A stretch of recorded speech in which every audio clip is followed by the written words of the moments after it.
Hey, so I want to make a new video on tier zeros. How often can you expect them, and how often will you drop a headhunter or mageblood in the Crimson Temple? So I made this spreadsheet here. Um, I've done 7,000 Crimson Temples now. I've dropped 20 tier zeros, and I think I have a pretty good idea how often they drop. Of course, this is just my speculative drop rate, but I think it's a decent place to start. So yeah, my tier zero drops so far are 4 magebloods, 4 squires, 3 soul takers, 3 Morrowies, 2 Beanos, 1 Kalandros, Lion's Eye, Bloodseeker, and 1 Reefbane. I think Reefbane counts as tier 0, but I'm not entirely sure on this. If it's the same drop rate as all the others. Yeah, 0 Tactic, 0 Headhunters, 0 Denaris, and 0 Essentios, which is hidden on my filter, so there's a possibility I would have seen one of these by now. So yeah, it could be like 21 or 22. But yeah, my total tier zeros is 20. And with this, my speculative drop rate of tier zeros is 1 tier 0 every 5 apothecaries, which does make sense, right? 5 apothecaries being the same weighting essentially as 1 tier 0, since 5 apothecaries do give you mageblood. But this is just my speculative drop rate. I could be completely wrong here. And yeah, my current apothecary count is 100.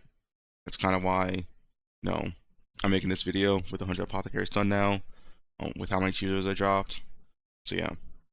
But obviously, tier zeros are very rare. You could easily go above or below my speculative drop rate. Easy to get 3 tier zeros on 100 maps can certainly happen. Or you can get no tier zeros in 1,000 maps, right? Yeah, let's go into some more detail here. So obviously, tier zeros are affected by your rarity. But if you're around 4% rarity, this should hold true to you. I would say 350% rarity and over, you should be pretty accurate with my numbers.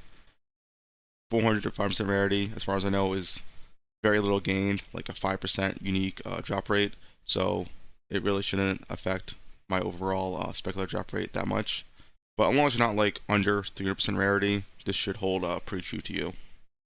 But once again, tier zeros are very rare. You won't go average on tier 0 drop rates unless you play thousands upon thousands of maps.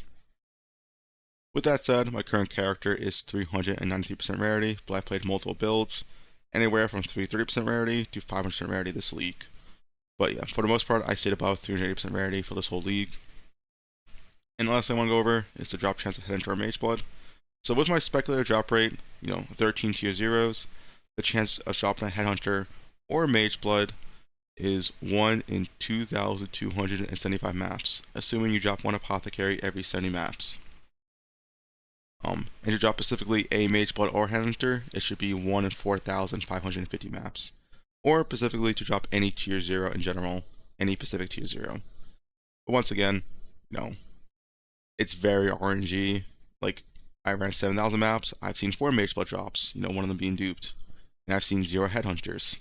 So I'm very lucky on magebloods, but obviously I'm very unlucky on headhunters. So yeah. And yeah, you should average 1 headhunter or mageblood every 30 apothecaries. That's a nice general stat to keep in mind.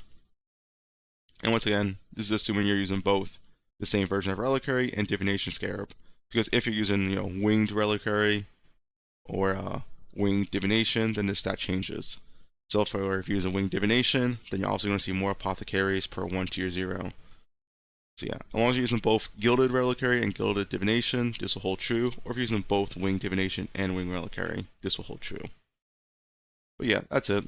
My speculative drop rate obviously may not be true, may be wrong, may be accurate, but I think it's a nice place to start for people who are, curious about tier zeros. Yeah, that's the whole video. I also stream on Twitch if you want to join.